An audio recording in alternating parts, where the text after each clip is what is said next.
So let's start at the beginning, because we will get into that, obviously. You so totally become your characters when you're acting. Yeah. You know, Sharon and Pixie and Mary. Do you know how you magically transform? No. You make yourself disappear completely into them. Yeah, I do feel that. How I do it, I've got no idea. I couldn't teach it if I had to, if my life depended on it. It's just something I think once, particularly for me, once you've got the wig and the costume on, and then I just sort of become that person. But that's the thing, isn't it? For people who act, that's what we do. And do you lose yourself? Like, are you that character at that time? No. I mean, you know, you are for a moment, but you're always you. You know, you don't. You know, I don't have multiple personality, but you know, as close to it as you can get, I suppose, in some senses that you do fully inhabit it, and some of the little tics and mannerisms sort of rub off on you sometimes, and sometimes the state of mind or the psyche of the character rubs off on you. It's a bit of a two-way street. Do you spend a lot of time observing people? Not at all. No? No. Mannerisms, speech, Nothing. none of that? Don't pay attention, just go about my life having fun, and then I just must be, in the background just absorbing it, but I don't study people at all. And I don't take notes, I don't do anything. And you don't look in the mirror and practice anything? No. I just put the wig on, get the voice, and then once I've got those sort of things, I become less self-conscious, and then I know who I am. Like with the new characters that we were doing on Open Slather, the Dinky Twins, where I was playing this, older woman tennis player. I don't know where I know her from, but I know her.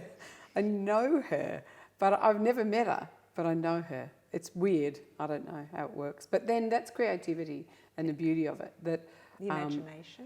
Well, yeah, it doesn't work in the rational realm, There are other things beyond what we see and feel and hear. I think there are other really subtle, etheric kind of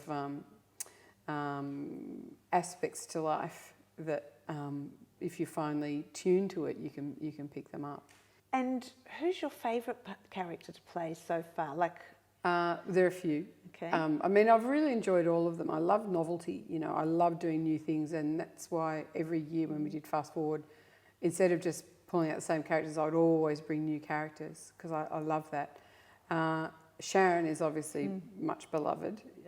She's fantastic to play, although she can be a bit too downtrodden to play for long periods of time. It's a bit of a toxic relationship she has with Kim, very dysfunctional. I love Esme Hoggett from Babe. Yeah. That's a beautiful one. That was beautiful. Yeah, fantastic. Gina Riley has said you love to put on a wig and release the beast within you. Tell us about the beast. Well, it's just that sort of, I suppose what she means by that is that I go for broke. I don't sort of hold back. I don't worry about what I look like. I will just go for whatever is funny. No holds barred. Because I think that's what you're there to do. You're there to find the absolute maximum funny before breaking point, which is when you start laughing. We're always on that edge. Does that happen to you? Oh, all the time. I'm terrible, notorious giggler, absolutely notorious giggler.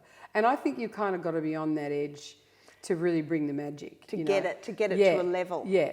You've spoken about how great you felt when you lost weight, but weight has also been a crucial part of who you are as a performer, hasn't it? Well, yeah. I mean, in the same way that like John Cleese uses his long, gangly body and legs, for the funny walk and all that sort of, it's very much part of his shtick. I'm used to using my physicality from being overweight. I know how to make that work.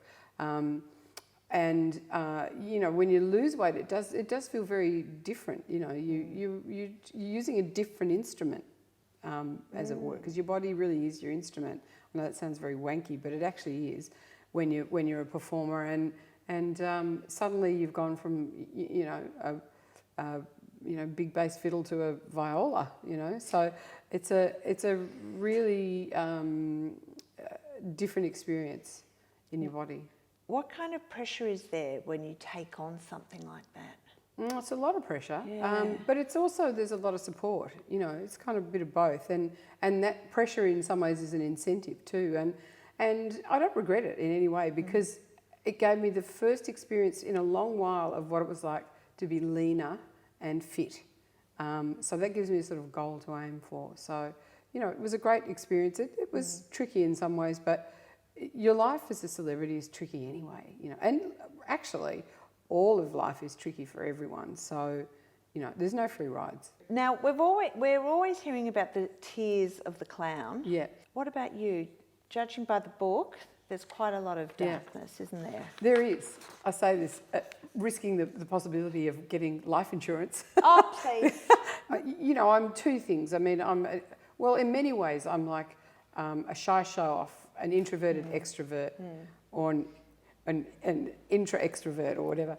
But and I really experienced the full, you know, ups and downs of life. You know, I've had periods of time when I've been quite depressed, particularly when I was younger and realising that I wasn't straight. You know, that I was somewhere on the gay spectrum. And why was that so hard? Well, because it was 1973, 1972. You know, it was terrifying. Even younger than that, I had a sense of it. And the world was so hostile to gay people back then. I mean, being gay was conflated with being a pedophile. We were one of the most vilified groups. It was seen as a sociopathic. I think it was classified by the psychiatric establishment as certainly a personality disorder. So it was an illness. It was considered to be an illness, and it was illegal. What were the repercussions that you feared? Well, that you'd be ostracised.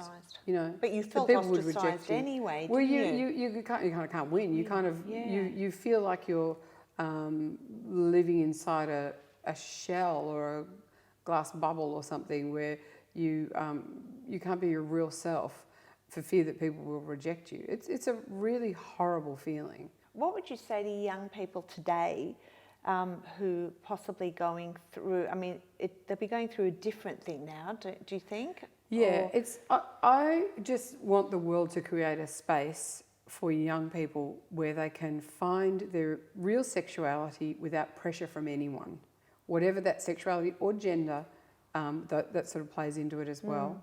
I think, you know, increasingly allowing people to be their authentic selves is going to mean that there's much less pain and trouble in the world. The more accepting we become of you know, the diverse creatures that we are, I think you know, people create trouble in the world when they're not happy with themselves, and just allowing people to be who they are, and also to be in a place where they're not sure necessarily, where they don't have to take a label.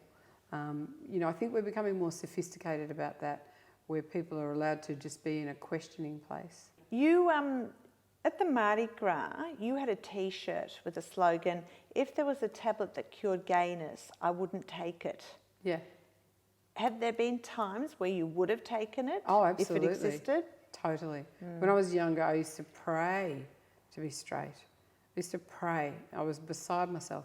And then gradually, you know, through years of therapy and also the world changing, I started to realise that it's a great experience of life that I wouldn't have foregone at all. You know, that I wouldn't wish to be straight now. Not that, I mean, if I was straight, I'd You be were happy straight, with that. yeah.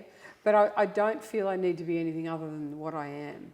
Has your love life improved since you came out? Oh, look, you know, my love life is always a sort of my relationship with the Australian public, I think, is better than my than my relationship with women. There's been some sort of, you know, more interest, and but nothing's really fired up at the moment. But so single again. Now I'm coming out as single. As single. Yeah. Oh, okay. There's a lot of us out there too. Oh. In your book, you explore your father's story. Yeah. Finding out that this guy who used to mow the lawn, do the Barbie, had a whole other history. Can you give us a potted version?